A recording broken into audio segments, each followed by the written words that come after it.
Hello.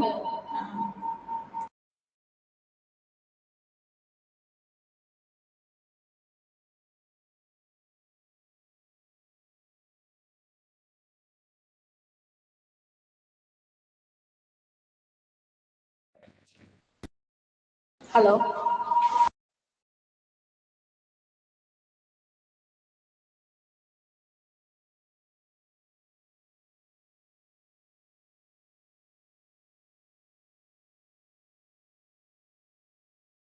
Hello.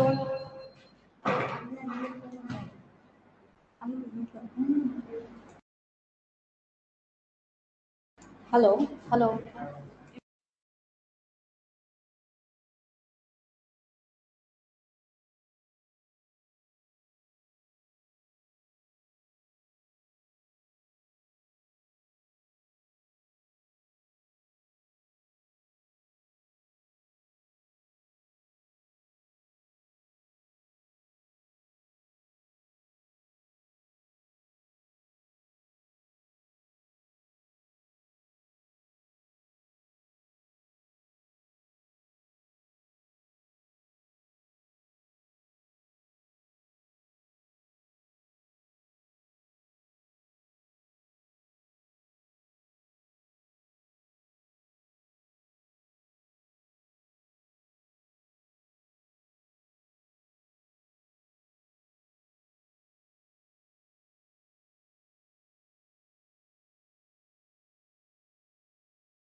Hello, Dr. Nishant. Hello, good morning, Dr. Parvathi. Good morning. Good morning, sir. How are Sorry? you? Good. How are you? Sir. Welcome to the ATAL FDP, sir. Shortly, we'll start the session. Sure, thank you. Yeah. I think you'll be getting a share option.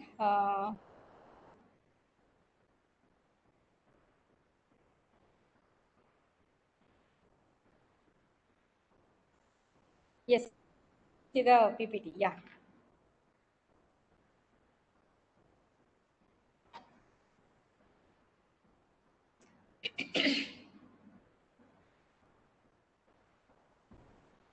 We'll start the session by 9:30. All the participants be ready for the first session.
Good morning, madam.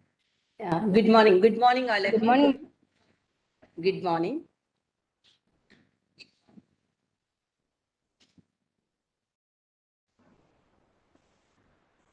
Hope we can start our program. Yeah. Yes. Good morning to one and all. Good morning to the participants and the principal madam and to the session speaker today, Dr. Nishant Dikla. Welcome you sir for this session on this day. Especially like nowadays the technology is increasing and very vastly machine learning is going to every field of engineering. So it is necessary to learn new technologies as being faculty. So it is so in this way we have planned that we are planning to look into so many areas like how the machine learning will be incorporated into VLSI. So previous two, the first day and second related to VLSI as well as some part of machine learning, how that will be useful in different areas. But in practical, how to go for machine learning and how to use the programmer, how to use the VLSI concepts into in prior basic concepts of machine learning and all. So in this respect, we have invited our special session speaker today from United States. So small briefing will be given related to speaker. I request Mr. P. Rajesh Kumar to introduce him. I welcome you all the participants and the speaker. Over to Rajesh. Good morning, everyone. Myself, P. Rajesh Kumar. It's my honor and privilege to introduce Dr. Sai Nishant Dikala. Dr. Nishant graduated with a bachelor's in computer science and engineering from Indian Institute of Technology, Bombay. Dr. Nishant is a PhD graduate in computer science.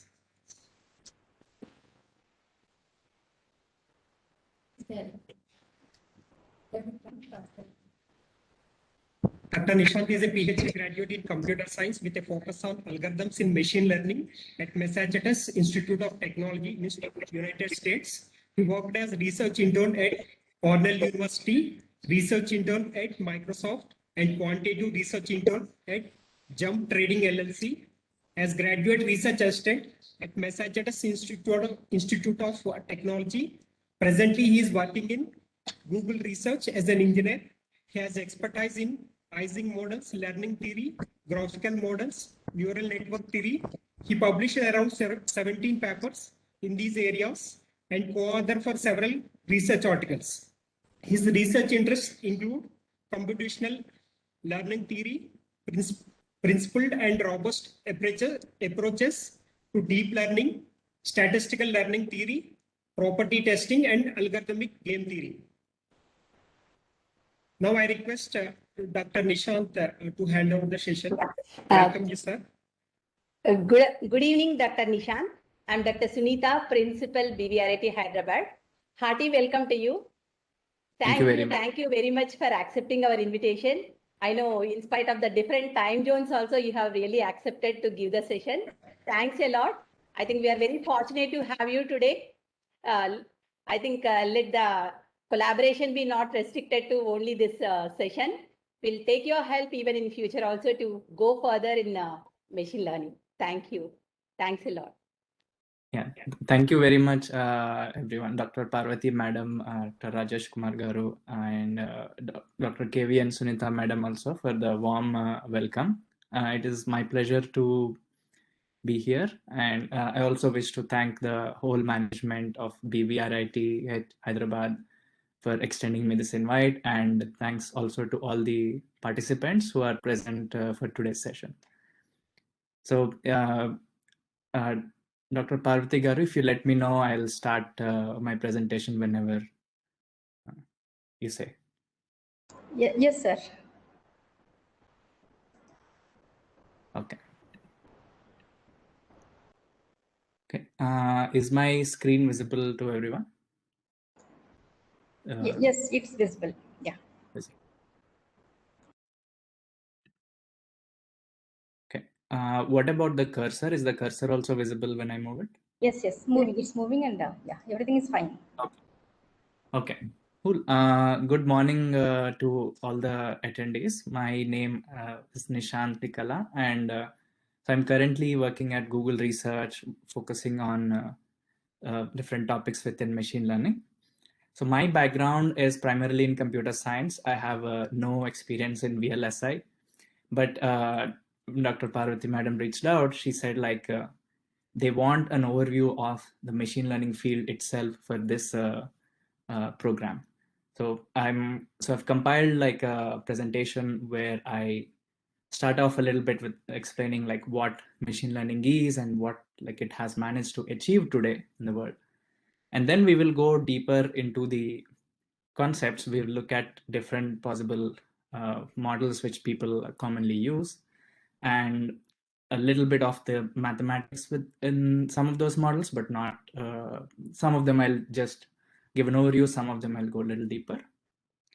And towards the end of the session, there is like a coding segment where like I'm just going to show examples of how like some of the things that I'm going to talk about in the first half can be implemented easily in Python language. Okay. And at any point, if something is not clear, please feel free to stop me and ask questions. I believe there should be a way to either post it on chat or maybe unmute yourself and ask the question. Okay. So machine learning, I think, is a term a lot of us would have heard about it in the last 10 years or so in many different contexts and in many different forms. We might have heard of things like data science, data mining, statistics, pattern recognition, all these different terms. Or we also might have seen various articles saying like, oh, they use machine learning for this problem, they use machine learning for a new problem. So it's been using, for instance, these are some articles I just found from Google, where they're trying to understand storm surge risk. And then Zillow is a company, it's a real estate company, which is trying to improve its estimates of housing prices using machine learning. And at the bottom, we have a company which is trying to synthesize medicines using AI and in particular machine learning. So over the last 15 years or maybe 20 years, this field has seen an immense explosion in interest, both from the research and academic community and also from the industry, where a lot of the methods have transferred from research into product and are surrounding us in our everyday lives. So what is machine learning? As a concept, it is a subfield of a broader field known as artificial intelligence. And the idea is we want to teach a machine or a computer to be able to learn concepts or patterns, ideas, without explicitly programming the rules for that concept. We want programs that when they take in some data as input, they're able to improve their performance or improve their understanding of what this data represents in an automated manner without much human intervention. So here is a small diagram which I like to show like how machine learning differs from traditional programming. So traditionally, we are given certain rules we have to follow. Maybe these are rules for how to multiply two numbers. And then we are given some data. This might be like two numbers, 5 and 10. And a program should produce an answer like 50. In machine learning, we flip the game a little bit. Now, what we are given is a lot of data and answers. So we are given examples like 5, 10 maps to 50, 5, 11 maps to 55, 5, 12 maps to 60. And the goal of the machine learning system is to extract the rules which govern the relation between the data. Here's another simple example. So I have two sets of values, x and y. And for so when x equal to -1, y equal to -3. When x is 0, y is -1, and so on. And now we want to build a system which can predict what the value of y will be given a value of x. So we want the system to be able to predict values not just for the x that we see here, but also for new unseen x. And that's the key property that of machine learning algorithms that we will need. Here's a more complicated example, which may be more practical. A lot of us might be familiar with the game of rock, paper, scissors. Right? And this game is played by two people using their hands to make three symbols. So a symbol like this stands for rock, and a symbol like this with two fingers out stands for scissors, and a symbol with all 5 fingers out stands for paper. Now the task here is like we're given a photograph of a person's hand, and like the ones shown here on the left. From this photograph, we want to build a program which can tell us whether this represents paper, scissors, or rock. Right? Now this task, in principle, it is similar to what we saw before, where we wanted to predict y from x. However, now the x is much more complicated. Like, think of all the differences that can be there. Different people might show paper differently, like we already see here. And different people have different skin tones. There is a lighting effect, shadows in different angles, all that. So our system needs to be able to handle all of that. So that is like some examples of where machine learning comes into play. Before I go into like what are the different techniques available in machine learning, it might help to briefly look at how this field came to be where it is today. So it has roots in statistics and probability theory, which are very ancient. And the main difference of machine learning to differentiate it from statistics is that while statistics focuses on drawing population inferences from a sample, what this means is, for example, looking at the sampling a group of 100 people, I want to predict who is going to win the next state elections. Right? That is what statistics would like to do. Machine learning wants to go a little bit ahead. It wants to find generalizable predictive patterns. It wants to extract a pattern given a sample and be able to infer some rules so that can help to predict what's going to happen tomorrow. For instance, we might want to predict the stock price of a certain stock tomorrow, or we might want to be able to predict whether it's going to rain tomorrow or not. So people have been interested in these predictive problems since many, many centuries. Right? But in the mid-20th century, mechanical computers came into existence, and then like electronic digital computers. And as they developed, artificial intelligence became a topic of immense research interest. So artificial intelligence was the pursuit of trying to make machines as intelligent as humans. Along with artificial intelligence, the birth of machine learning took place. So the way it happened was roughly as follows. Originally, when people wanted to approach different tasks in artificial intelligence, they were using what are known as rule-based approaches. So these are things like shown on the diagram on the right. So this is a simple rule-based chatbot where given an input text, suppose user prompts us, hello, how are you doing? We're going to prompt the user with this text, and depending on their response, we will respond with either this text or this one or this one. And then again, it goes on, so and so. So here we're writing a whole bunch of if else style conditions to determine what to do next, or to determine what the input represents. And this was the dominant approach for many decades. We made a lot of progress using this.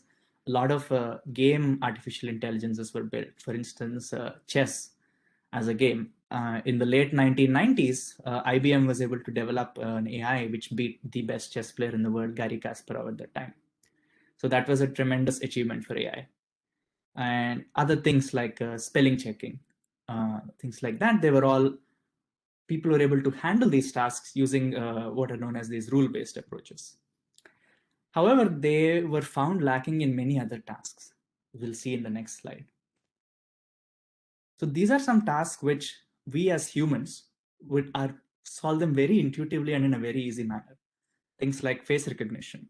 I can easily tell in a fraction of a second whose face it is that I'm seeing on the screen. Object detection. Is there a tiger? Is there a bottle? Is there a chair on the screen? It's a very simple task for us. understanding speech, understanding language. All these simple tasks turned out to be extremely hard to automate using rule-based approaches. And part of the reason for this, which is suggested, is that our intuition about what is hard and what is easy is flawed due to millions of years of evolution, which has brought us to where we are. So here's a simple small table that I like. So if we focus on the task of visual perception, where we're trying to recognize certain objects in an image, our visual system had 540 million years to develop to the state. And now we're able to do it at a fraction of a second with very little outside help required. Similarly for walking, for instance, right? Even today, it's very, very hard to get robots to walk on uneven terrain. And on the other hand, abstract thought, which is what you might require to solve a chess game, it's believed to have developed only in the last 100,000 years or so. So when we try to put intelligence into machines, we found it easier to automate abstract thought first and much harder to get to perception or bipedal movement. So given that roadblocks that rule-based AI approaches were facing, an alternate school of approaches started developing, which were called data-driven approaches. So these approaches didn't want to explicitly write down rules, because like you have to write different set of rules for different tasks, and it's going to become too much very soon, and you will not be very successful as well. Instead, they wanted to come up with models which will be able to discover a set of rules depending on the data that we input to the model. And this is what machine learning started out as. But even machine learning to become more mainstream, it took a while. It required some conditions to happen. The first is it needed a lot of data. And luckily, at around the same time, the internet was also becoming popular. And with the internet, we started getting lots and lots of data about various different things. Consider the number of images. Now there's like over 1 billion images on the internet. Right? This did not exist in 1970 or 1980. So all of these images on the internet are now my potential data that I can use to train my machine learning model on. So slowly with this data explosion happening, these data-driven approaches started to show great successes.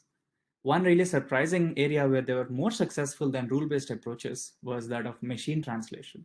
This is the task where, given a language in English, I want to translate it to, say, Hindi, for instance. Right?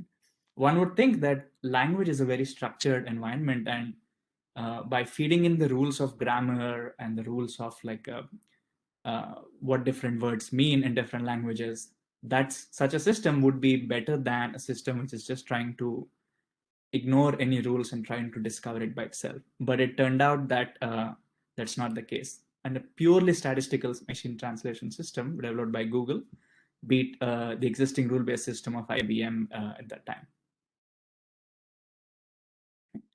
So with these data-driven approaches taking steam, some of these tasks started becoming more and more feasible, but still we were nowhere near the level where humans were.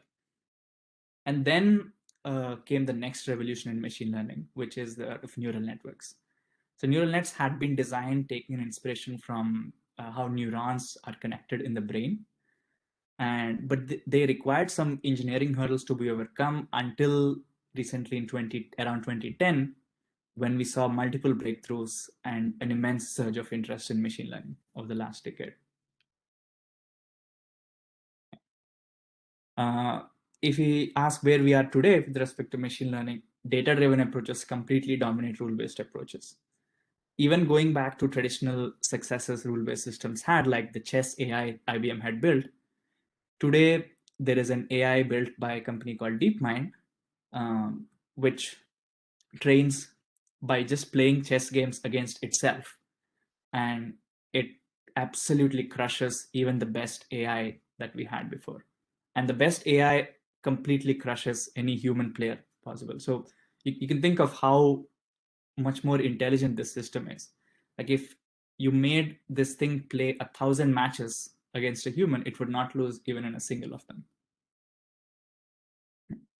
today's world, slowly, more and more people, more and more companies in the industry as well, they are arriving at this understanding that if you have means to get data for a certain problem and you're not using it, you're very likely making suboptimal decisions. So there is a huge push from many companies to incorporate machine learning into their pipelines. In terms of models, neural networks tend to dominate in many application domains today, but not all. And another common reality we see is that big data is very common and like cheaply available to anyone who wants to play with machine learning now. So this is a couple of screenshots. The first one is a screenshot I took from Wikipedia of showing the different areas where machine learning is being applied today. You can see it's like a vast range of applications, like from things like agriculture to banking to medical diagnosis, like that. And below, I've just posted logos of a subset of companies that sponsor one of the top machine learning conferences called NeurIPS. And we see a lot of big names and a lot of names maybe. So this is not just traditionally computer science oriented companies. These are all, some of them are like companies which want to do finance. Some of them are companies which had nothing to do with computer science per se, but they're all starting to pay attention to machine learning. And then this is one of the most recent systems for text generation called GPT-3. So here I have a fun activity for the participants. So GPT-3 is a machine learning system which, when given a small text passage as input, it generates another passage of text which looks like a continuation of the text that you've given it as prompt. So for instance, here this preamble written is the prompt. And so these are two possible continuations of this prompt. I would like to take a minute here to pause to give the audience time to read and see if they can guess which of these two text B or text C was generated by a machine and which was written by a human.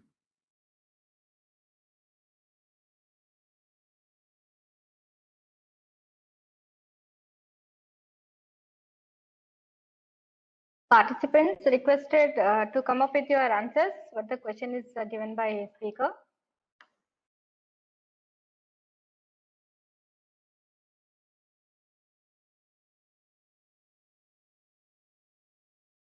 You can unmute yourself, participants, and you can answer. Text C, sir. Text C. Yes. So text C is you think it's generated by the machine? Yes, sir. Okay. Any other guesses?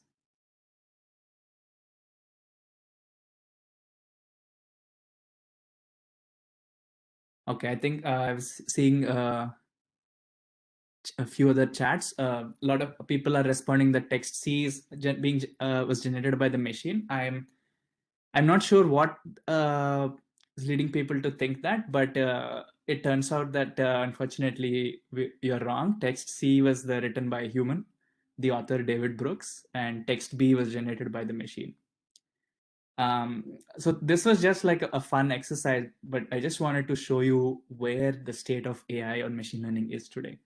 So this is remarkable that it's able to do this. Like it's able to fool us into thinking that a human wrote this group of passages text B,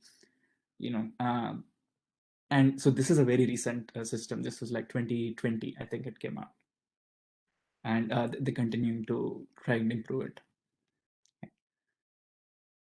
So that was a brief overview, like an introduction into machine learning and like laying out some motivation for why we might want to learn more about it. And this is the rest of the talk outline. I'm going to start next with a basic framework of machine learning and some key tools that any machine learning framework would need. And then we'll look at different types of models. And finally, it'll be the programming section, which we'll do in a Google Colab. Okay. So when might ML be a good solution or a good thing to add to a particular problem? So here are a few like kind of like guiding principles we can keep in mind. So first, the problem you're trying to solve is intractable to solve exactly, or exact solution is not required. For instance, think of the task of predicting the sales of bananas in the coming month for a store. If I can give an approximate answer, I've done well enough, right? So this is a problem where I don't need the exact answer. And there is value in approximate solution and a clear quantitative way to measure how good my solution is. For instance, here I can measure the absolute value between the number of actual bananas sold versus the predicted number by a machine learning model. And that will give me an estimate of the quality of my solution. And the third and the most important point is we need to be able to get a lot of data, which contains either solved instances of the problem. What this means is that in this context might mean for the past 20 months or like maybe 100 months, I know the conditions for that month and how many bananas were sold. Right? So this would be data telling me that like this is how the pattern looked in the last 100 months, and using this I want to predict what's happening the next month. A second type of data which is also helpful is what is called unlabeled data. So here I'm not seeing labels like how many bananas are actually sold in the month. But even then, we might be able to extract some patterns from this unlabeled data. We will take a deeper look at that later on in the talk. So machine learning approaches are broadly classified into three different types based on the frequency and amount of signal or feedback the algorithm receives. So the most popular one is supervised learning.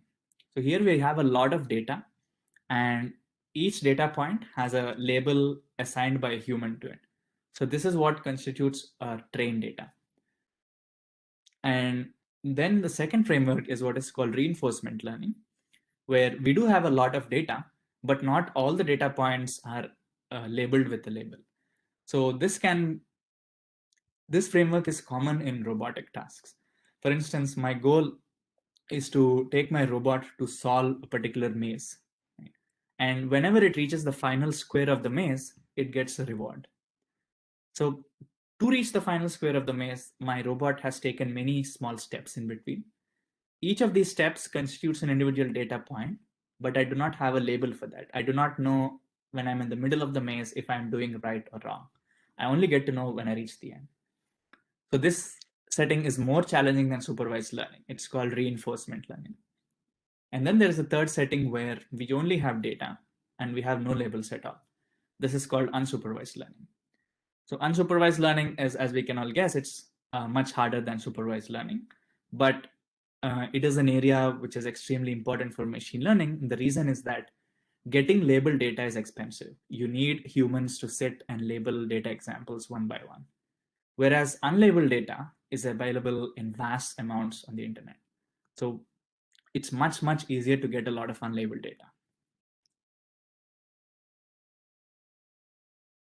Another axis of categorization, which I want to briefly mention, but will not focus on this too much for the rest of the talk. So there are two broad types of approaches here. The first is what is called as frequentist approach.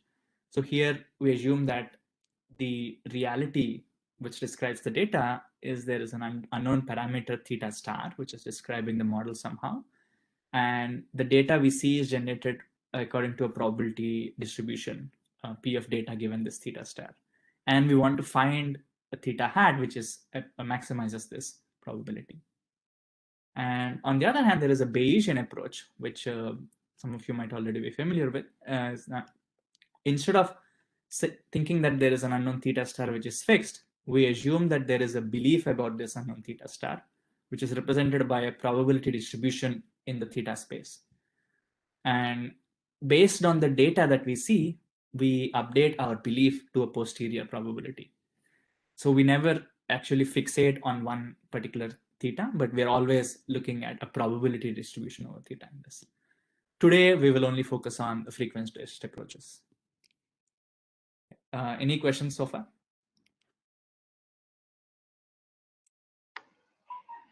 Participants, you can unmute yourself if at all any questions are there.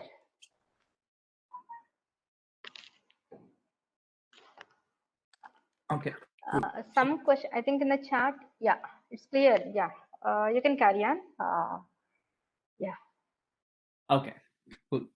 So we saw there are these three frameworks or types of machine learning categorized as supervised, reinforcement, and unsupervised learning. So let's start with supervised learning.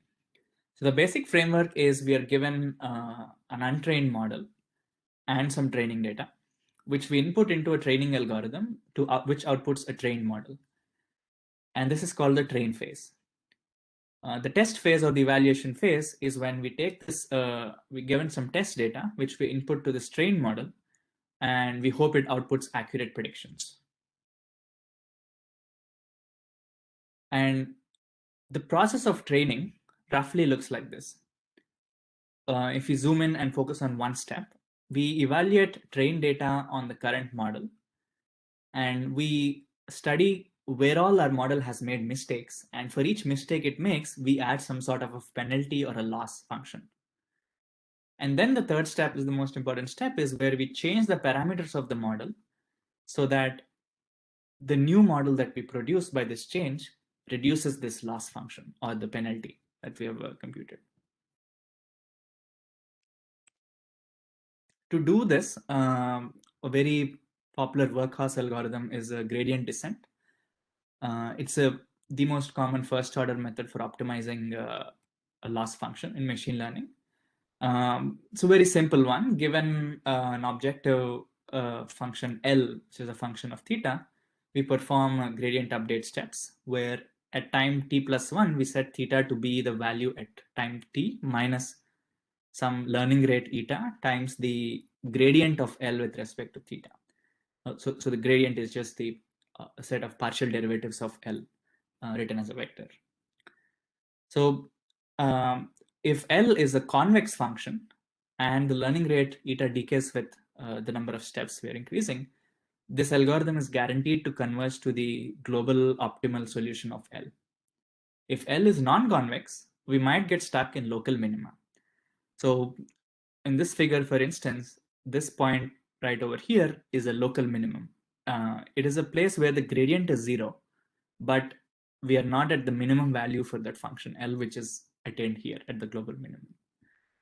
Even though this problem exists for non-convex functions, gradient descent and its variants are used heavily in practice, and they work quite well in many scenarios if you do certain tweaks. Okay. There are the two most common types of problems which people solve in supervised machine learning are classification and regression. So classification is the setting where you have a fixed number of discrete classes. For instance, the simplest one is binary classification. Right? I want to predict using the features of a person whether they're going to vote for party A or party B. So here, my answer or a label here would be either party A or party B. So this is, I'm trying to classify between the two classes. As opposed to regression problems, where I'm trying to predict a real number value or floating point value. So this can be the setting where I'm trying to predict the temperature tomorrow. So it can be 20 Celsius or 25 Celsius or 26 Celsius and many possibilities. And for both these problems, there is a whole bunch of models which are very popularly used today. The first and the simplest ones are linear and logistic regression. Linear regression is linear models are used for classification, and logistic models are the analogous models to use for classification. And then there are decision trees, support vector machines, Bayesian networks, and many other models. We'll touch upon a few of them today briefly. So let's start with the simplest one, which is linear regression. So here we are given, as we saw in one of the earlier slides, a bunch of data in the form of x, y, where we want to find the best fitting line, straight line, for describing how y, which we call as a dependent variable, changes as we change x. So say we assume x lies in a d-dimensional space and we're given n data points. So our input is this set of vectors x all stacked on top of each other to form this matrix capital X. which is of shape n by d. And we're given a bunch of y values, one for each row of x. And we want to find a theta such that y equals to x theta is the best possible fit for this data. What do we mean by best possible? So we use this popular notion of mean square error. The mean square error is we're simply taking the difference between the prediction theta xi and the true value yi and squaring it, and we add it over all the data points that we have. And we want to find a theta which minimizes the mean square error. This is also called the least squares fit. So for this setting, if you want to compute this MSE, there is a simple closed form solution which we can compute using some matrix operations. So it's known that theta hat equal to x transpose x inverse times x transpose y will be the minimizer for this. Alternatively, we can just write the mean square error as a function of theta with some random guess for theta and perform iteratively steps of gradient descent. We will again arrive at the same solution. Yeah, any questions on linear regression?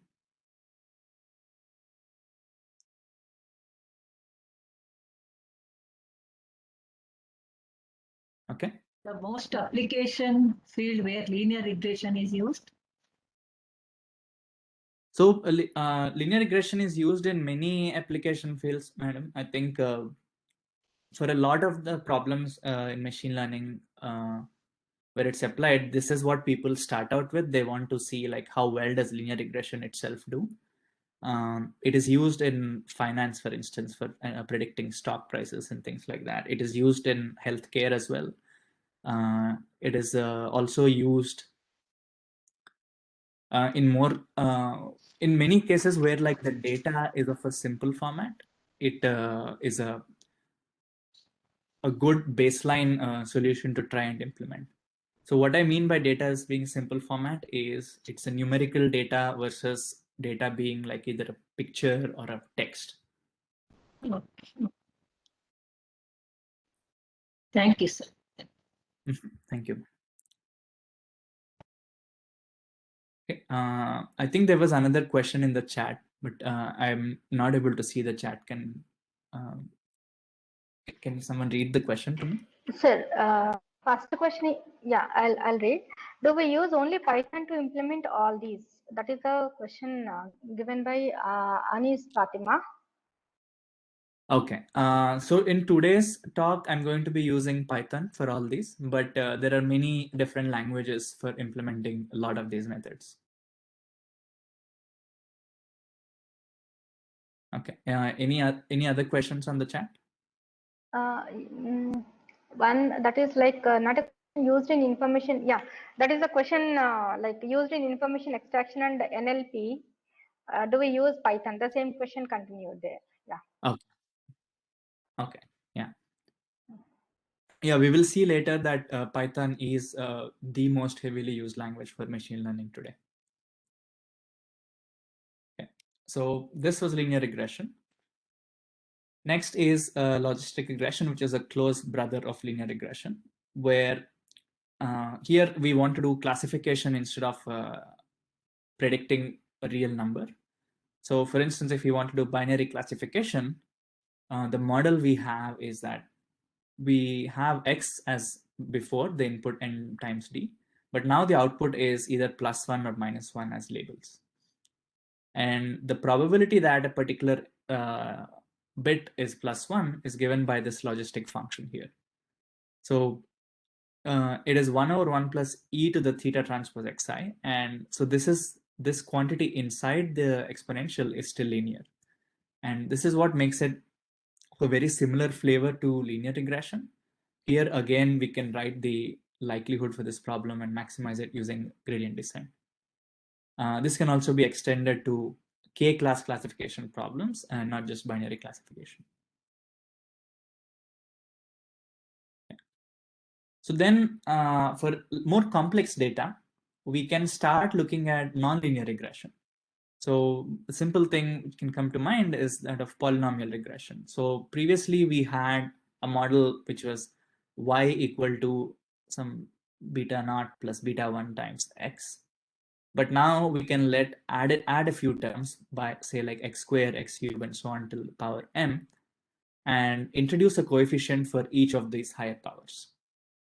And once we've introduced these coefficients, we can try to write a new feature matrix x prime, which has these x squares and x cubes as shown here, for instance, and then try to perform a regression as before. So this is also, it's commonly used in signal processing and a few other fields, but they don't always use polynomial basis. They use other basis functions called splines or wavelets or radial basis functions. Okay, so as we are looking at any model for machine learning, we must be aware of what is overfitting. So very often we can do well on our training data by adding a lot of parameters to our model and increasing its model fitting power. For instance, in this image on the right, I can use a 9th degree polynomial to fit all of these black points, which are my trained data, exactly, instead of using a 1st degree polynomial to fit this linear function. But we see that this 9th degree polynomial is like, it's very twisted and curved, and it's likely not what's going to explain the data as we extrapolate beyond this point. So this here, we probably very likely overfit to this trained data. And we're going to Dr. Nishant? Yeah, go ahead.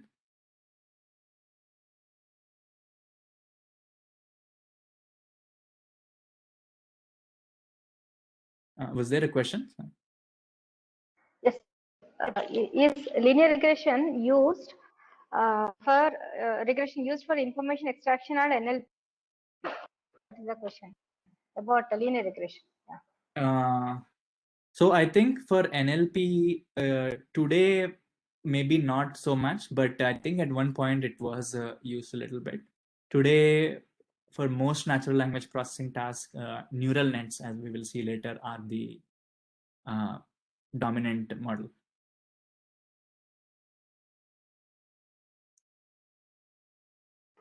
Yeah. Please carry on. Yeah. Thank you for the questions. They help me understand like if I should go slower or faster. So we were talking about overfitting. And as I was explaining, overfitting is bad because even though we'll do well on the trained data, we won't do well on test data. And it's not just a problem with making the polynomial degree high, it can also happen with linear regression. So we can imagine a setting where we have thousands of features using which we want to predict y. But in reality, only like 10 or 20 of these are necessary. Right? But a linear regression model might assign non-zero weights to all 1,000 of them in the hope of trying to predict the trained data accurately.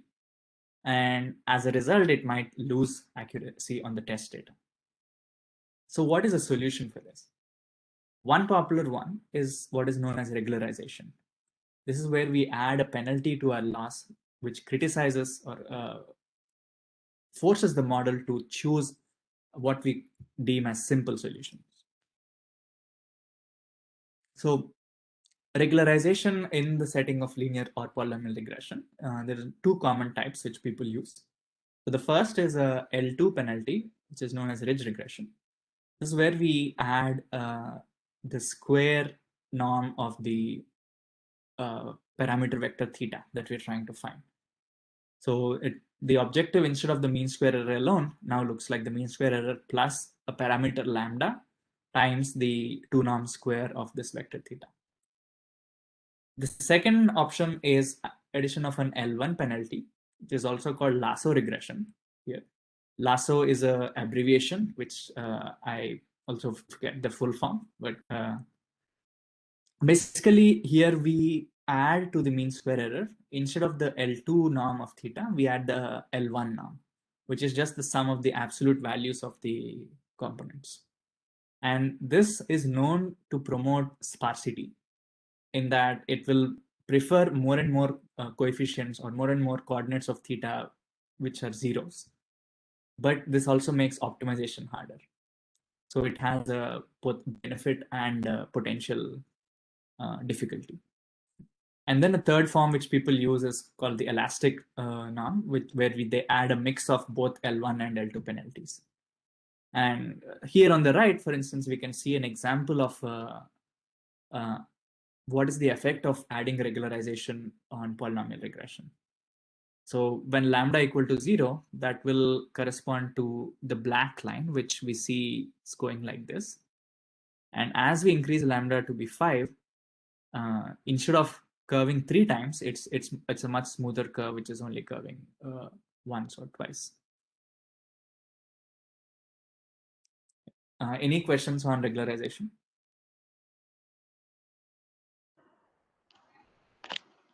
Participants, if any questions, you can ask, otherwise we can go ahead. I think we can carry on now. Okay. Nishant, yeah. Okay, thank you. Right. So in regularization, we were seeing that there is this additional parameter lambda, which we need to compute, right? Like, so then how do we compute what lambda is? So lambda is what is known as a hyperparameter for our problem. And these are very, very common in machine learning. And hyperparameter tuning, or the accurate selection of these things, sometimes turns out to be very crucial for performance. So there is a lot of research which has gone into figuring out what are the best practices for doing this. And one of the industry standards is cross-validation. So here, what we do is, let me explain this using a picture. So we are given a whole bunch of data, which we split into train and test data.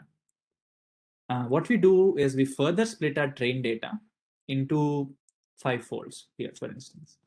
And we use 4 of those folds for training. And the 5th fold, we use it for something called validation. So what we do is we evaluate the training process for different values of lambda on the 4 folds that we have set aside for training, the green folds here.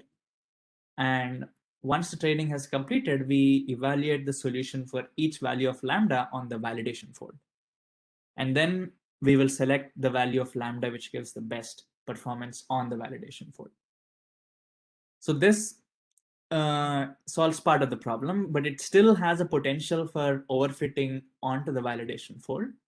So people, to further reduce the chance of overfitting, they do something called this k-fold cross-validation, which is shown in the figure here, where they randomly create 5 folds and evaluate over different possible splits of the validation versus trained data. So in one split, the first fold is validation, and the second split, the second fold is validation, and so on. And so for each value of the parameter lambda, I'm evaluating across these 5 splits and averaging the performance. And then I'm going to choose what lambda gives me the best performance. So a second type of regularization, which is very common and important for linear regression especially, is what is called as feature selection. As we saw before, in some cases, we can easily have thousands or even more features for a particular prediction problem. Think, for instance, I want to predict the stock price of Microsoft. I can create a model which takes in the stock prices of 1,000 other companies, which perhaps influence the price of Microsoft. And I might want my model to figure out which are relevant and which are not. Right? So of these 1,000 companies that I've added into my model, maybe only 20 or 50 of them are relevant. But if a priori I don't tell my model which are relevant, which are not, there is a very good chance that it puts a non-zero weight on all of these features, thereby creating an overfitted model which will not do well on test data. So as we saw before, regularization was one way to reduce overfitting.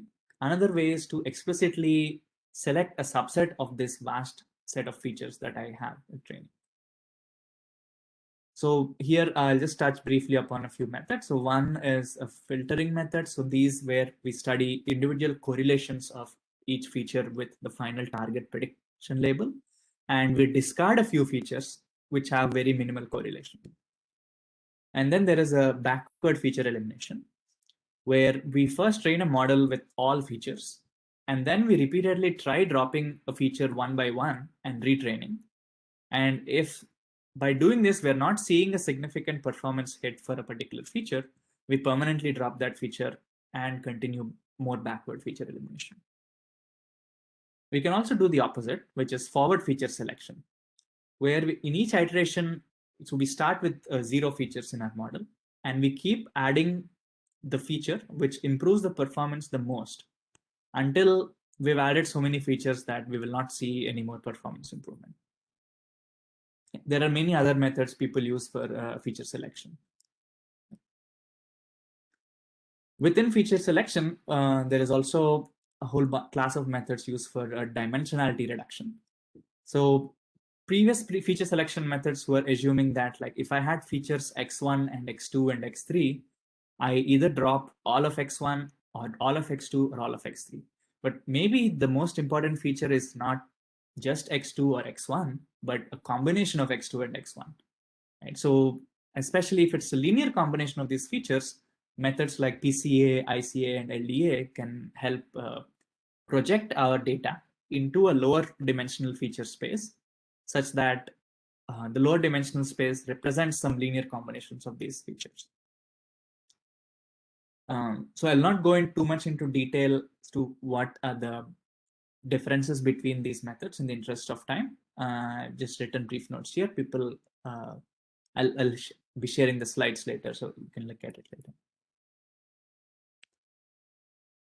So that was the end of linear regression. And as part of regression, we saw also things like regularization and feature selection, which are more general methods applied across different machine learning models. So next we will be moving to our second type of model, which is decision trees. Before I start, I'll pause for a few seconds and see if people had any questions in the previous section. Participants, up to now, any questions? You can pose the questions, unmute yourself and put it in the chat otherwise.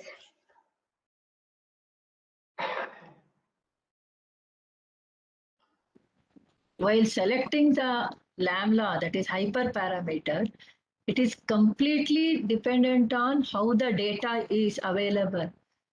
Can we have a common method where we can predict lambda properly? Because data behavior is random. We cannot predict how the data is behaving. So how best machine learning can find out the best value of lambda? Right, that's a very good question, madam. So as madam explained, like a priori, we don't know what is the best value of lambda because it depends on what the data is, right? And so it's important to have some way of automating this process of selecting lambda based on the data. And cross-validation, as we saw a few slides ago, is one of those methods. So in cross-validation, what I'm doing is I'm just doing a grid search over different possible values of lambda and trying to select which is the best possible value. Now, there are more smarter methods of doing cross-validation. One is like where I don't do a grid search, but I first test out a few values of lambda and see if around this value I'm seeing better performance. I explore more fine-grained around this value. And it's kind of like a binary search. So there are a lot of such heuristics for figuring out what is the best value of lambda for a particular problem. But they will all fall broadly under this umbrella of cross-validation. Does it mean that to predict lambda itself, we need a set of data initially? Right. So we are using, so my initial data here is the training data, which is represented in green here. And I'm using this data only to be able to figure out what lambda I'm using. And I think one point of concern you might have, which is absolutely valid, is that if you do not have a lot of data to start out with, there is a very serious danger of overfitting. while trying to rerun the algorithm many times on different values of lambda. Okay, fine. Thank you. But yes, for a lot of machine learning methods, if we have limited data, there is very little we can do.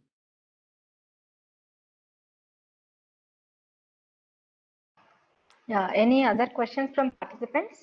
Any more questions?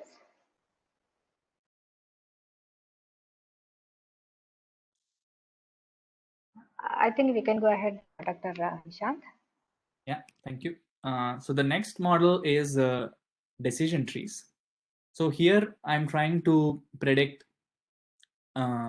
using kind of like an if-else program. For instance, in this table here, we are given some features of the weather, temperature, humidity, and wind, and we want to determine if we can play cricket or badminton or not based on this. And a decision tree for this problem can look like this. First, look at the weather. If it's rainy, then study the wind. If it's strong, then we don't play. If it's weak, then we can try to play. So on and so forth. Right? And decision trees are also a very popular tool in machine learning. And we ideally want a tree which is not too many layers deep, so as to reduce the chance of overfitting. So the basic decision tree algorithm goes as follows. We start with the root node. And at each step, we find the feature which has the highest information gain, and we split along that feature. So to show what I mean by information gain, here is an example. On the one hand, I have a feature x1, where when x1 equal to 1, my label is 1 20 times and 0 80 times. And if x1 equal to 0, it is 1 90 times and 0 10 times. Compare it with the feature x2, where it is more close to 50-50 irrespective of whether x2 is 1 or 0. Oops, sorry. So between these two features, x1 is the one which has more higher information gain. We quantify this using a notion of entropy or few other metrics, but at a high level, we want to first split along x1, and then at the next level, we'll consider splitting along x2. A common approach here is that of boosting, where we develop many independently trained decision trees, and we use their outputs together to create a mega classifier called a random forest, which is significantly better than each individual decision tree classifier itself. This process is known as boosting. So the next type of methods is called kernel methods. So here, consider this example where we have data in this circular manner. And if we look at in the XY space, it's hard to figure out a linear way to separate the two of them.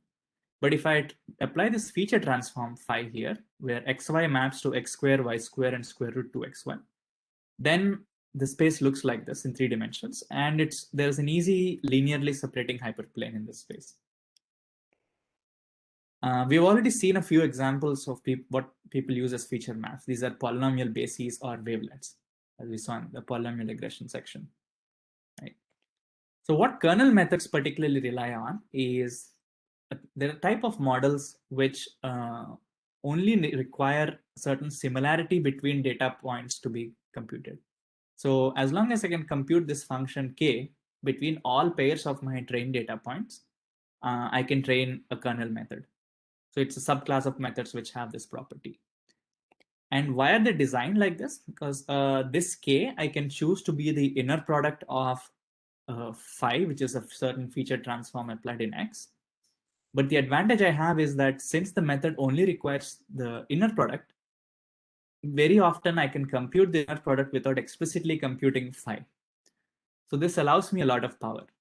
For instance, it allows me to consider feature maps into even infinite dimensional spaces, and yet be able to compute or train a model using just the kernel between points and not the explicit feature transform. One of the most popular kernel methods is what's known as support vector machines. Yeah. Then another popular method for supervised learning is called k-nearest neighbor. This is a very simple one. If we want solving regression, we output the weighted average of the k nearest points in the trained data. And if you're solving classification, we take the majority label among the k nearest points in trained data and output that. This becomes computationally hard to perform exactly. So a lot of heuristics are used in practice to approximate it. This is a very heavily used method in many information retrieval and recommender systems by a lot of the major tech firms out there. So that concludes an overview of what we were looking at in supervised learning methods. The next section will talk about unsupervised learning briefly. So here, as opposed to supervised learning, we don't have labels associated with our data. And what we want to do now is not predict a label, because that's something we cannot do, but we want to map each data point to a representation, which condenses the information in the data and captures the informative features.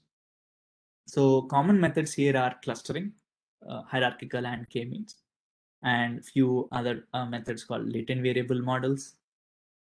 Method of moments is an example under this setting. And there is also a neural representation learning, which is more and more popular today. And so there's an example that I show on the right here for neural representation learning, where they've learned a representation for each English word into a vector space, such that they are able to preserve relations like this. For instance, if you look at the vector for word queen minus the vector for word king, that is parallel to the vector for word woman minus the vector for word man. So this is something remarkable which was achieved in the last 7 or 8 years in the space of unsupervised learning. Today, we're going to look at a simple but very important method of k-means clustering. So here we're given a set of points in the high dimensional space, and we want to compute k cluster centers which partition the points so that the within cluster sum of square distances is minimized. Yeah. So in this setting, the most common algorithm is what is known as Lloyd's algorithm, where we perform the following for many iterations. We initialize k cluster centers randomly, and then we repeat for n steps the following process. We iterate over each trained data point and assign it to the closest cluster center. And now we have computed some sort of a cluster. And then we recalculate the centers by looking at the centroids of this cluster. And then we reassign the centers to these new centers. And then we again repeat this process. So pictorially, it can look something like this. In iteration 1, these were our centers, and these were the clusters. And then based on that, the centers change. We see the centers moving until at this point they converge to these 3 centers. There are many variations for this simple k-means algorithm. One very popularly used one is like this initialization of centers randomly can often lead to bad convergence. So there are smarter initialization schemes such as k-means ++. Okay, so that ended the section of non-neural network methods on both supervised and unsupervised learning. I'll take a brief pause here and see if there are any questions. Yeah. Participants, any questions up to this point? As we have covered a lot of methods on learning algorithms, so we are moving to collab so that any questions up to now can be asked. Sorry, again, I am asking application. Unsupervised, where it is mostly used, which domain? Yeah, thank you, madam. Unsupervised learning, I think, comes into play. For instance, as I said, if I'm building a language translation system or a language understanding system in natural language processing, always words are mapped to what are known as word embeddings, and this embeddings are computed in an unsupervised manner. And lately, even for images data, people are exploring unsupervised learning approaches. So because they have access to more unlabeled data than the amount of labeled data. And for this reason, unsupervised approaches are more popular. I think basically they act as not a complete solution, but like as a pre-processing step you want to apply to your data, such that after you've computed these representations, you can then apply supervised learning depending on the task that you want to solve. But the advantage is that with just computing one set of representations, you can solve many supervised learning tasks downstream. So I would explain it that way as the current role of unsupervised learning. While typing in a Gmail, like when we are sending some mail to some people, some words are predicted. It comes like, for example, if I start writing with, then regards word will come automatically. So how it is happening, whether they are using machine learning over there? Yes, that's a very good application of autocomplete. They do use machine learning there. So they have a lot of components have gone into that. So they have done unsupervised learning to compute word embeddings. And then on top of that, they've learned what is known as a language model, which understands, given a piece of text, what might come after, what might be the next word of that text or the next phrase. And so they use that language model to offer suggestions or predictions for autocomplete. So language model training is also, it can be viewed as unsupervised, but there is also, at the end, there is a supervised training, fine-tuning component as well. And all of these are using, unfortunately, not any of the methods I've covered here so far. They use neural nets today.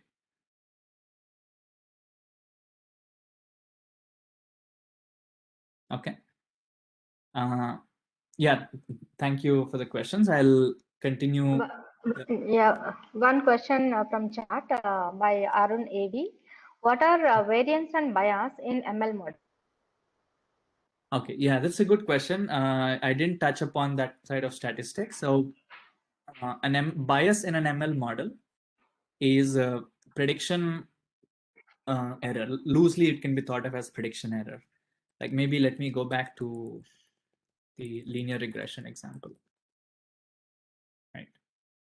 So this is a good example to demonstrate that. So here, this line has some errors, and it might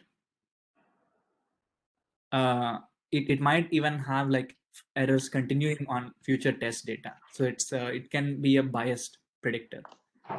This over parameterized and overfitted ninth degree polynomial, on the other hand, has low bias on trained data. However, it has a high variance, where it is very sensitive to noise in the trained data. Like if due to some random event, my trained data points, instead of being here, it was all the way here, it would try to fit that too. We say that such methods have high variance. So there is a bias variance trade-off materializes. So if you want less variance, you have to be willing to accept a little more bias. So regularized methods tend to have some bias at the cost of reduced variance. And one more question is from Krishna Ramesh asking about what is covariance. Okay. Yeah. Yeah, covariance, I think it's a common term which comes in the algorithms which are used in most machine learning problems. I think so. It's Actually, studying we can the say all that possible. Yeah, please. Yeah, it's studying the set of possible correlations between different coordinates. Sorry to interrupt you, sir. Please carry on. Yeah, sorry, no problem. For instance, in linear regression, we saw this in the closed form solution. There was this matrix called X transpose X. This matrix is what we call it a covariance matrix. Roughly, it's studying between the different features or the different coordinates of X, what is the correlation? And when we form a matrix of all possible pairwise correlations or covariances, we call that the covariance matrix. So covariance in is mathematical a terminology, we can say that in mathematical terminology, we can say that it's a spread between the points from mean, I can say, right? Right. So covariance, yeah, the mathematical formula for two random variables would be like how much in synchrony do they vary from their mean. Like if I'm trying to understand covariance between x and y, I'm trying to ask the question that if I increase x higher than its mean, does y increase or decrease? If y is decreasing, then they're negatively correlated. If y is increasing, then they're positively correlated. Yeah. Nice.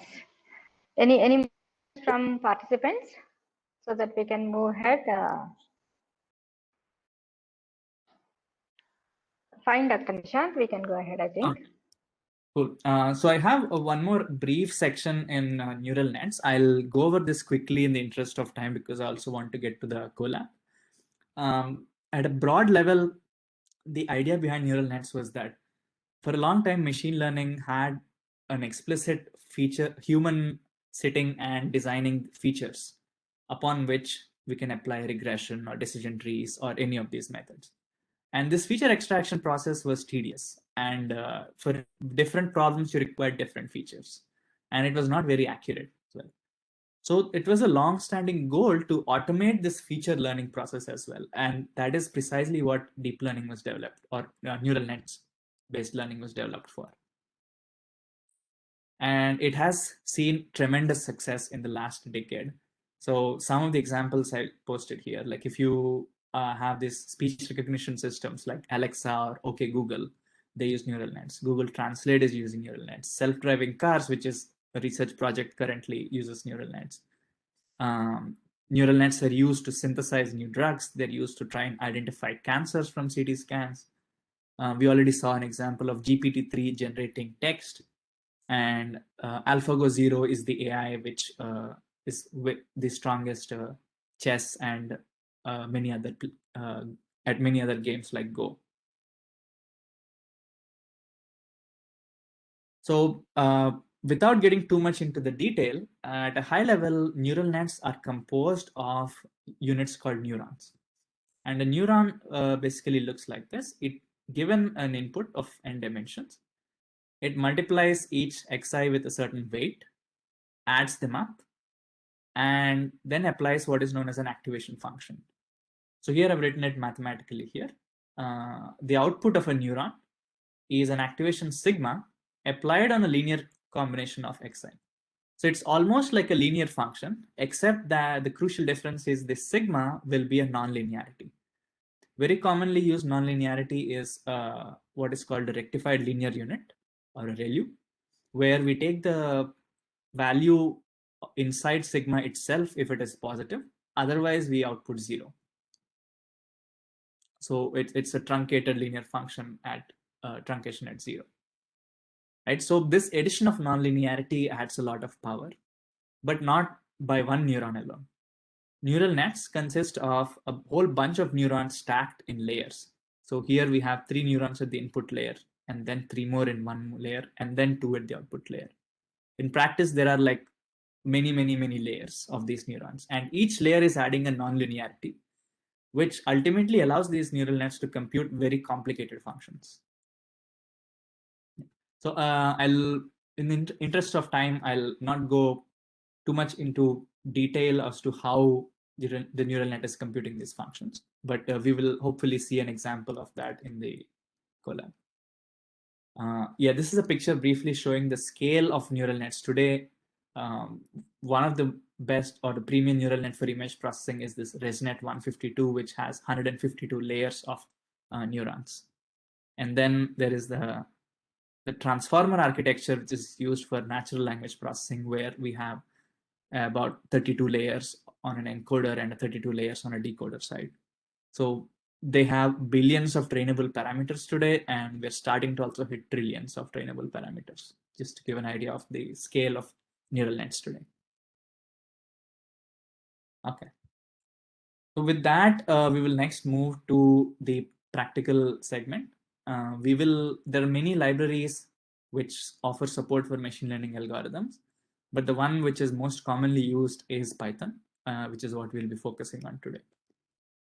Python I think it had a lot of advantages for being in the state where it is today. It is firstly a very easy language to pick up, and it is what is known as dynamically typed and garbage collected. So dynamic typing means that if you are familiar with C++, you need to explicitly write whether a variable is integer or a string or a float or a char. Right? In Python, you don't need to do that. Based on what you're doing with that variable, it can infer the type. It is very ideal for fast experimentation in prototyping, and it has extensive library support, which are few of the reasons for its popularity. So now let me exit the presentation and move to Google Colab.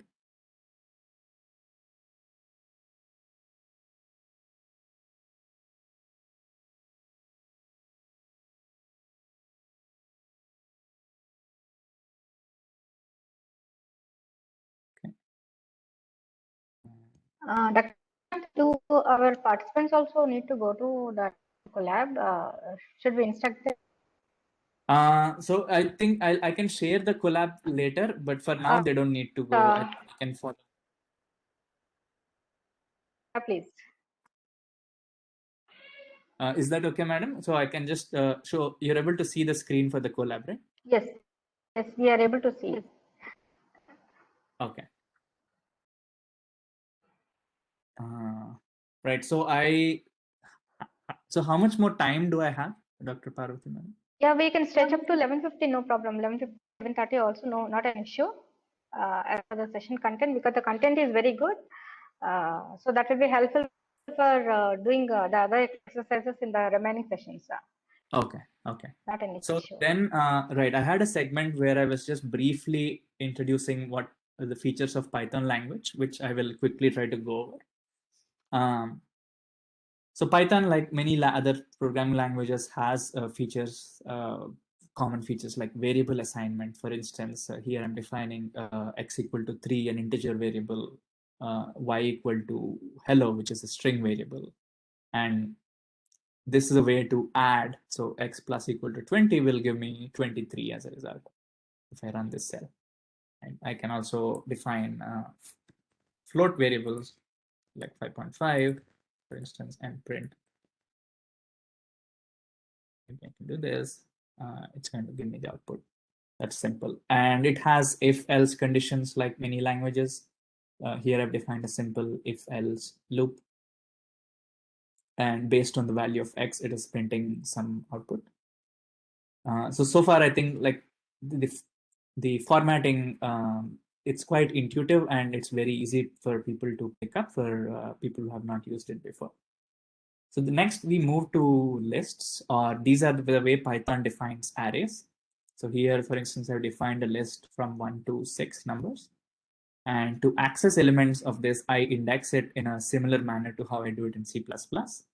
So li of 0 corresponds to the first element, which is 1. And in addition to indexing, I can also do what is known as slicing, which is selecting a subset of the list. This turns out to be a very useful operation. For instance, if I do li of 2:4, it selects the second and third element. So we see that li of 0 here is the first element, which is 1. Li of 2:4 is it's the it starts, indexing starts from 0, so it's selecting 3 and 4. Okay. And I can also do li of :3, which means it will select the 0th, first, and second element, which are like 1, 2, and 3, and so on. Another cool feature of Python is what is called list comprehensions. So these are examples where I can, in almost like an English flow language, define what I want to be part of my list.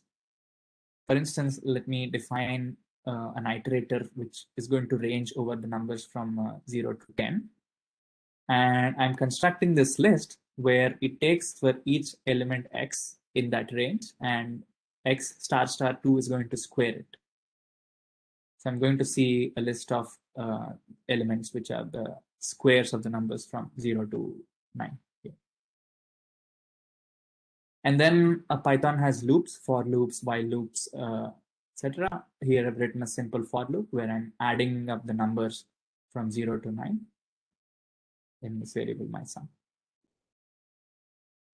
It has functions. So here we're writing a simple function for computing the Fibonacci nth Fibonacci number.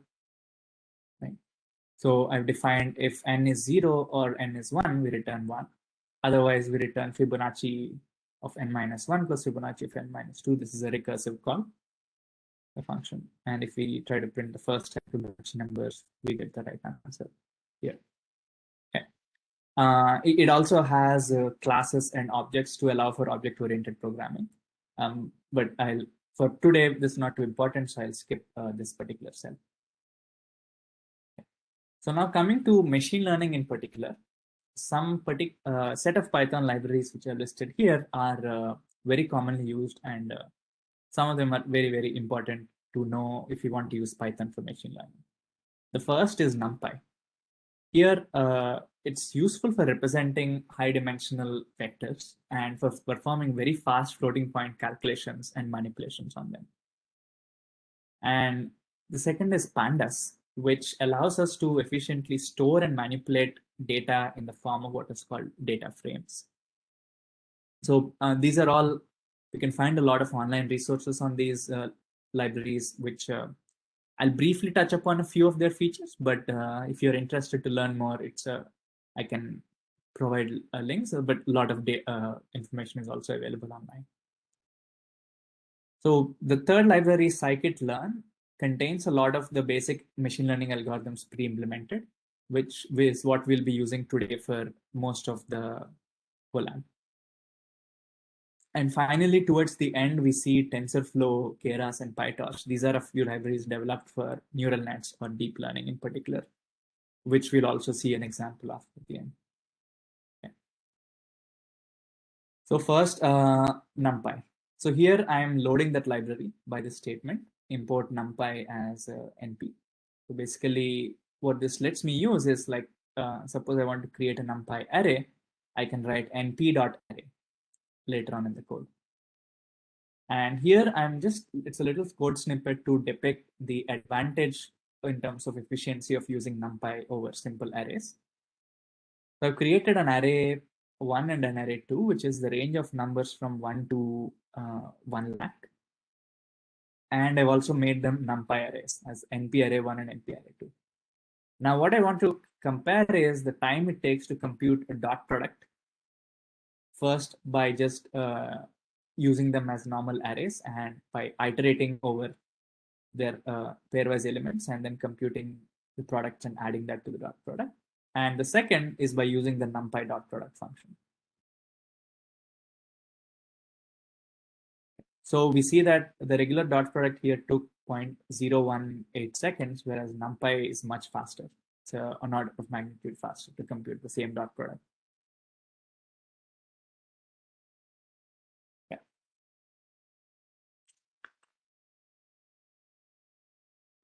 So next I will be looking at an example of how we can do linear regression. But before that, any questions on the code covered so far? Participants, any questions till now?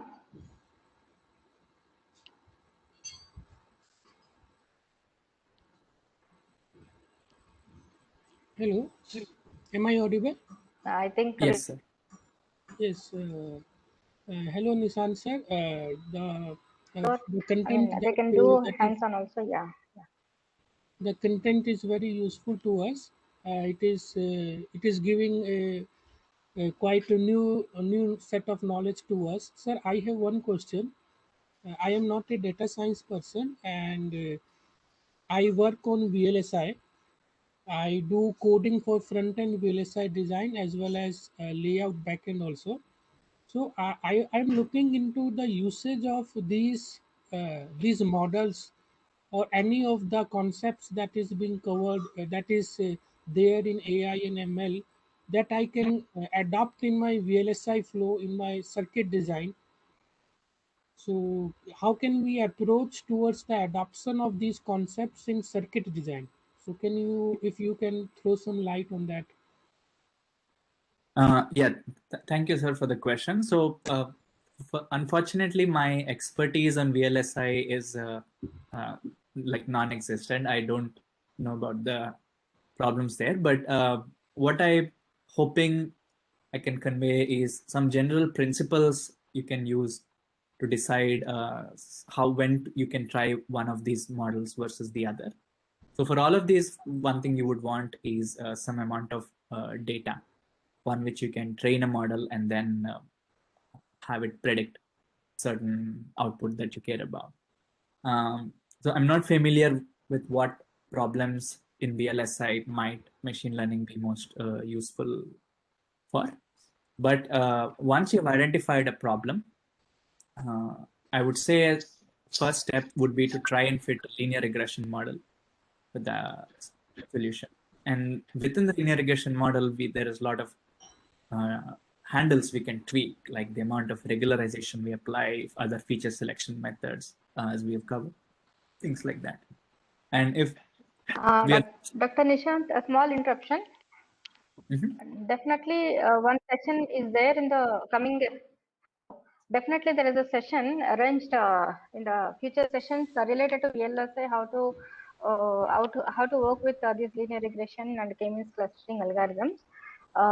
Saturday first session. So there we can see the exact application of machine learning in VLSI. Yes, I think the participants, yeah. I think in placement and routing, we have studied the genetic algorithm. I think now we can go for a machine learning because it is more practical approach and it can predict the placement properly. The placement is a very serious issue in the VLSA physical design. I think machine learning can be easily adapted in the placement and the routing algorithms. Yes, ma'am. There are so many areas where we can go and explore related to VLSI, that where we can apply machine learning. As you said, that is one of the most important area. So within the what do you say, restricted schedule, so we have planned with simple linear regression and k-means. So definitely we look into that also. Yeah. Thank you, Nishant sir. Thank you. Yeah, thank you, sir, for the question, and thank you, madams, for the discussion. And this collab contains a whole bunch of examples of different models. I'll be sharing this with the organizers after the talk. I think this can act as one resource, perhaps, if you in the future were to be interested in applying one of these methods for your problems. Okay. So yeah, let's start with linear regression then. So I'm using this library called scikit-learn, which is in Python, we call it sklearn. And from that, scikit-learn.linear model, I first load this library of linear regression. And I'm just going to run it on synthetic data, which is like not a real data set, but I'm just generating it myself. So I'm going to generate 10,000 samples of where features are of dimension 200. So in NumPy, I can just do this by using np.random.rand. So it's going to give me a randomly generated X feature set. And then my linear regression variable theta, I'm going to define it also to be a random vector of length t. And my output y is x times theta plus some intercept 2.5 and plus some noise. So this last term here is just noise I've added. Now I split my 10,000 samples into train and test samples. I'm taking 6,000 train and 4,000 test samples. And I'm calling linear regression.fit on my train data. And at the end, I'm going to look at regression scores, which are computed using the mean square error. These are R-square values. So if they're close to 1, that's really good. So we're going to see how we do in this setting. So we see a regression score of 99.5% or 0.995. So that's very good performance. Our model has successfully done the job. And if you look at the regression intercept, it found it to be 2.65, which is slightly away from the true intercept of 2.5, but it's still a pretty good approximation. And if you want to look at what the coefficients are, So these will be like the 200 values that it predicts for theta. We can print it out. It's a lot of values, but we can get an idea of what type of regression coefficients it has computed. And here we can play around. So if I increase the noise by a lot, then we will see that my regression performance has diminished. So now my R-square value is entirely trashed. It's like 0.006, which is 0.6%. Even at a slightly smaller noise, already I've come down to 71.7% from 99.5% earlier. So that. So next I'm going to move to a setting where I show the benefits of regularization. So here I'm again generating data. Now my features, there is like a 2000 dimensional vector and I have a sparsity of 20. What this means is that I'm setting all values after the index 20 in my theta to be 0. So only the first 20 indices will be non-zero. Everything else after that should be 0. And again, now to compare, I train an unregularized linear regression model and a ridge regression model, which is the L2 penalty that we saw. Here, there is a lambda value, which is being called alpha here. Here, we see that in this line, I'm just setting alpha to be 1. And in this line, I'm letting the model figure out the alpha by itself using cross-validation. So that is ridge CV. Right? We'll see how the 3 different things perform.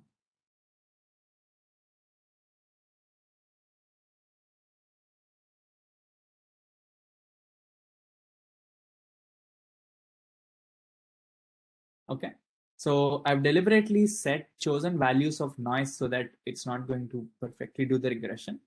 And we see that if I have unregularized regression, it gets 50.9 score. With regularization, where I set alpha randomly to some value 1, I see a slight improvement. But if I let it do cross validation, I see a further improvement to 52.4%.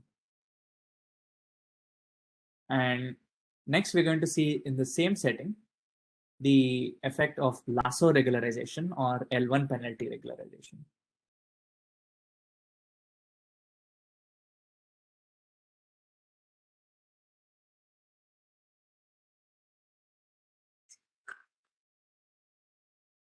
Okay, so this is a nice example because so what we see is that an unregularized regression model was already getting 78.9, and when I tried to do lasso without cross validation, so that is, it was using a default value for this hyperparameter lambda, it actually does very, very badly. It gets a negative score, which is worse than 0. Right? But once I let it do cross validation, I see that there is a huge improvement from 78.9% to 86%. So this highlights the importance of doing hyperparameter tuning for these hyperparameters, which is one of the madams in the session asked this question. This shows the perils or the pitfalls if you don't do hyperparameter tuning for your model. Next, we'll move to decision trees. So here, I've chosen an example where we use an actual data set of real data. And so the data set is one where I have 7, oh, sorry, I think I need to add this CSV file.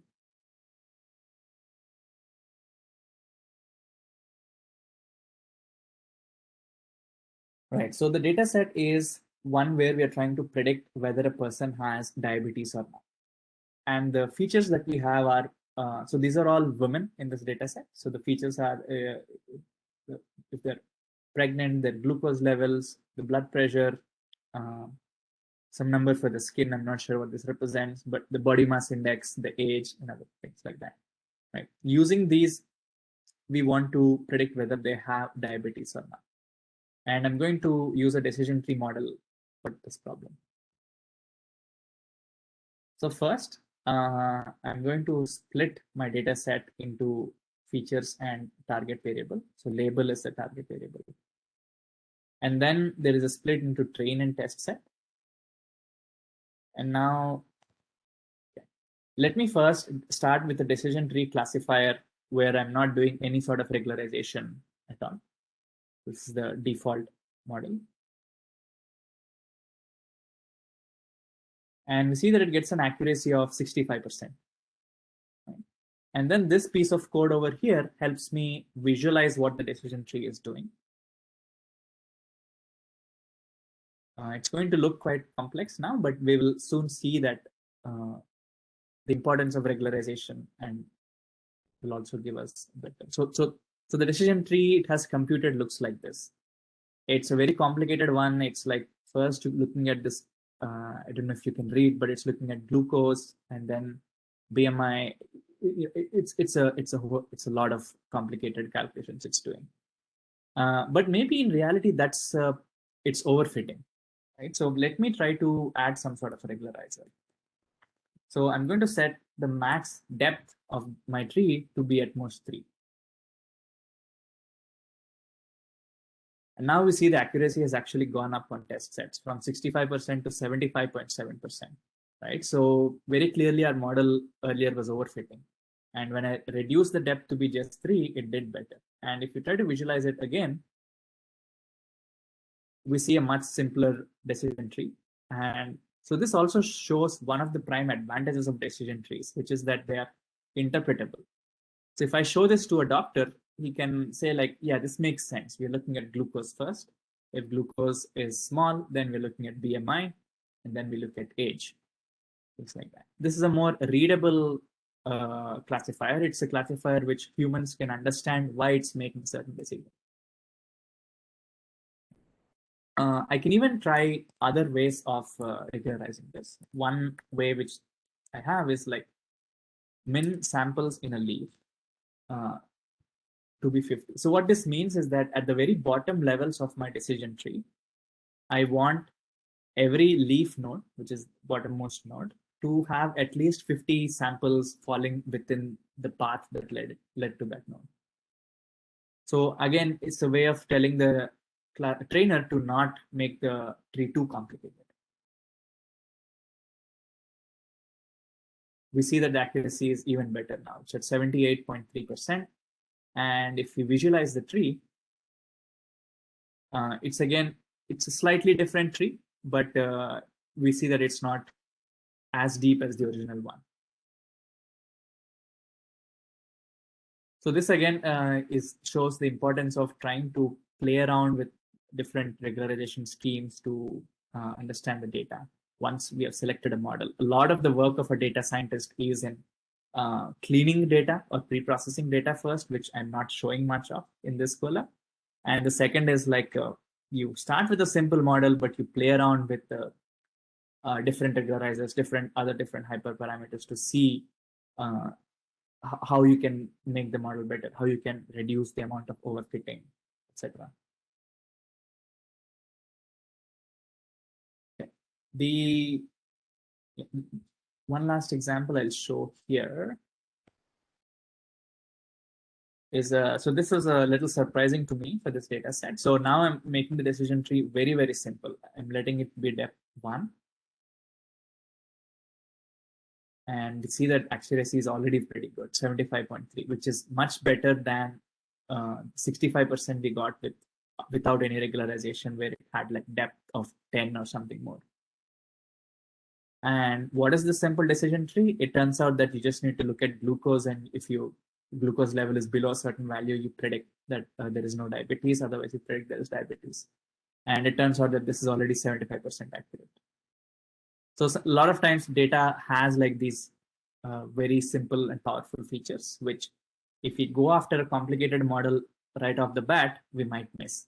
It's important to do a little bit of a data visualization or pre-processing before we start training models. Okay, so the next segment of the Colab is going to be on the k-means clustering algorithm. So here, what I'm loading is a data set of different digits of 0 to 9. Let us visualize some of the digits. So the data set is like pixel values of 8 by 8, right? And so for instance, this really dark thing will have a high pixel value and white will have a pixel value 0. And now what I want is to run my clustering algorithm, which is k-means on this, and cluster these 8 by 8 pixel groups into 10 different clusters. So I've done this bit. How do I visualize how well it has done? So unfortunately, I cannot visualize in whatever high dimensional space it has computed the clusters in. Instead, what I do is I use PCA to project down to 2 dimensions. And so this cell, I'm creating a visualization of the clusters in 2 dimensions. So this is what we see, where the white crosses are the cluster centers and the blacks are the different data points. Each color cell represents the set of points which will get a particular cluster label. Okay, so that was a little fast, but in the interest of time, I went a bit fast. But before I go to the neural nets example, which is the last one, are there any questions on decision trees or k-means? Participants, any more questions till now? I think very wonderful insight is being given by Dr. Nishant. Very excellently, like examples are discussing here within the given limited time, covering all the introduction part as well as with examples. Very good insight he is giving. Any questions from participants till now?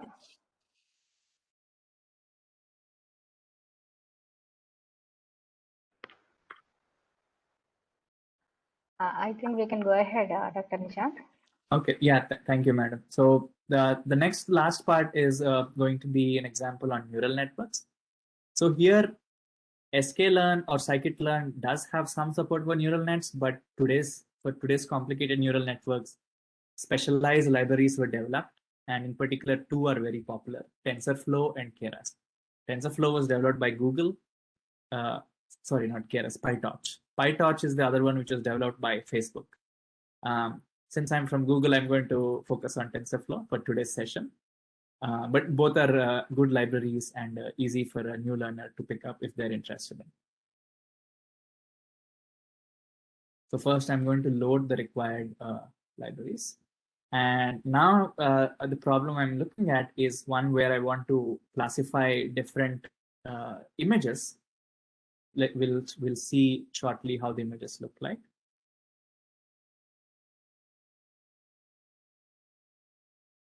So they are images of different clothing items. And the different possible classes are t-shirt, trouser, ankle boot, sneaker, shirt, sandal, etc. So if you want to look at a few more images, how they look like, this is a group of 9 images. So we are given these images as our input, and we want to predict the label like sandal or t-shirt. Okay. So here we are building a neural net model using TensorFlow, which builds on Keras, which is another library. And the model, what's happening here is following. So each of this input is 28 by 28 pixels wide. First, I'm flattening it into one long vector. And then the flattened output is passed into a dense layer with 128 output neurons.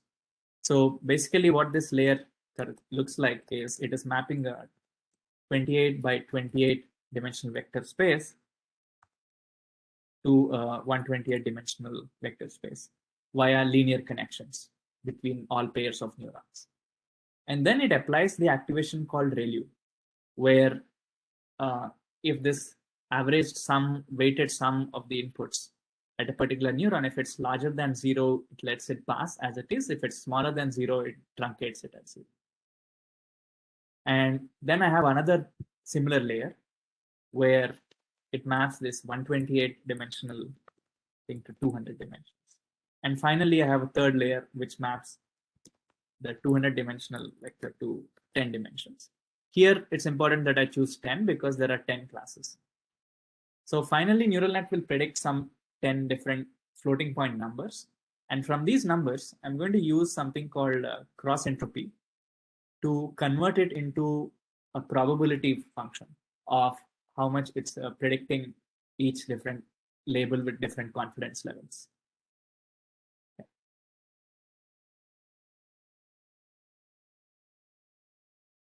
So this is my model, and then I'm going to run training. So neural nets take longer to train than most usual models. Here we already see the speed at which it's training. It needs to run for 10 epochs, which is 10 passes over the entire training data. So in this collab, I'm using a GPU environment, which is why the training is this fast. If I wasn't using a GPU, it would be much slower.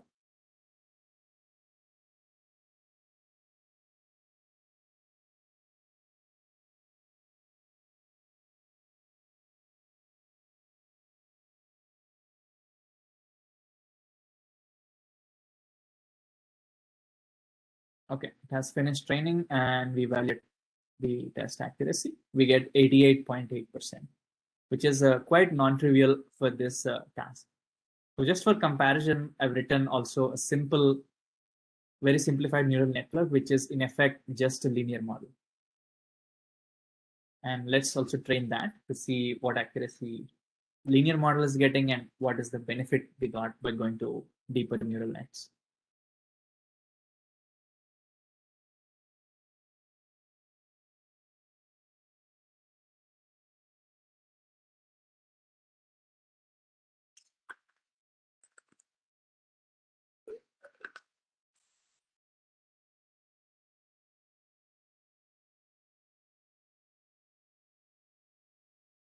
Okay, so linear model only got 84.7%, where with the deeper neural net, we were at 88.8%.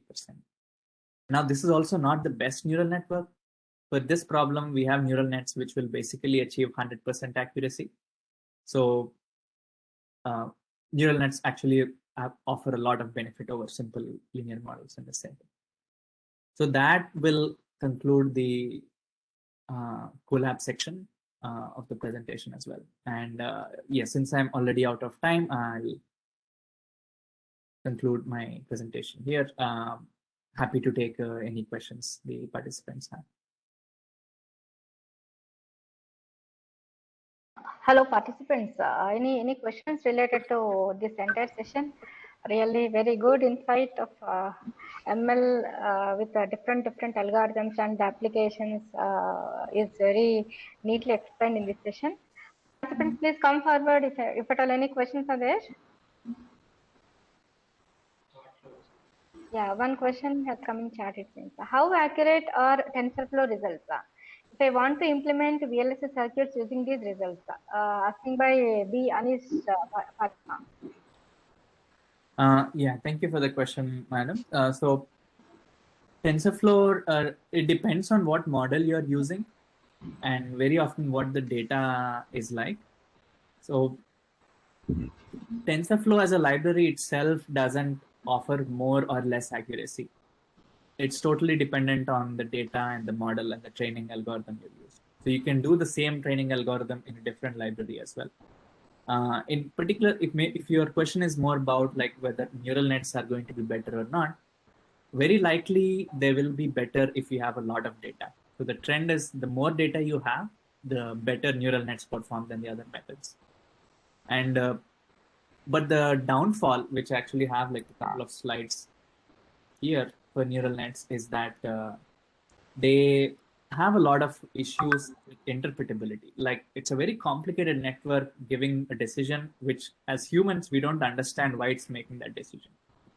And it also makes mistakes like this example. So if we train it with a lot of images of cows, typically we will see cows on a grass or a field type of background. And suddenly I test it with a cow on a beach or in the water. It's not able to predict that it's a cow. So kind of like the network has caught on to the spurious correlation that grass on the background indicates that it might be a cow, which is not what we wanted it to do. So neural nets have such like issues, but they are one of the best tools that we have today. And very likely, I think they will perform among the best models for most problems that have a lot of data. Yeah. So one more question, Dr. Nishant, from Dr. Cyril Robinson. As a beginner, how do you recommend one can start learning ML/AI? Is there any course offered by Google on ML? Right. Thanks. So that's a good question. Google, I'm not sure if they offer specifically on ML, but there is definitely a lot of free courses on online learning sites like Coursera is one, Udemy is other. Coursera's machine learning course is free, and it's designed for beginners and people in other industries. So I would recommend that definitely. And MIT, Stanford, a lot of universities. Any more questions from? Yeah, please carry on. Yeah, I didn't. Yeah, other universities also have put their machine learning courses online for free. So they are also good resources, I would say, to start with. And when it comes to deep learning or neural nets in particular, TensorFlow website has tutorials, which are a good starting point. But it will be better if to do that after we have learned the basics of machine learning in a more concrete manner.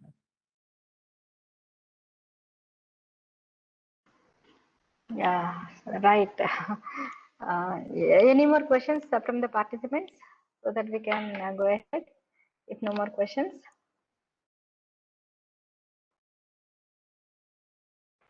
I think no more questions. Dr. Nishant, it's very wonderful, excellent session really from you.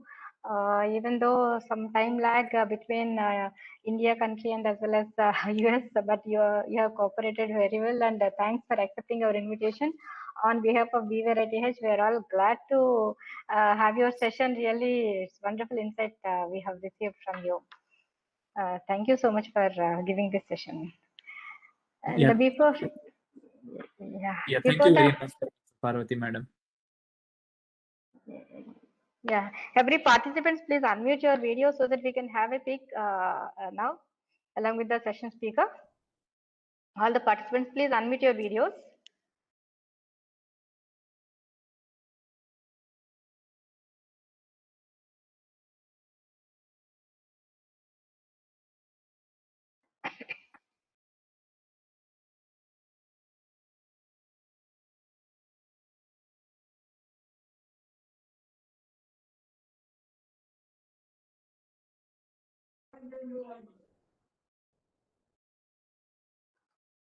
Yeah, from my side, I would like to again thank everyone for the invite and for staying and listening to the session, and also for all the questions and discussion. It was a pleasure doing this presentation, and again, thank you, Parvati madam, and the whole of BVRIT management for the invitation. Yes, some question is asking. Yeah, somebody. Hello. Not audible.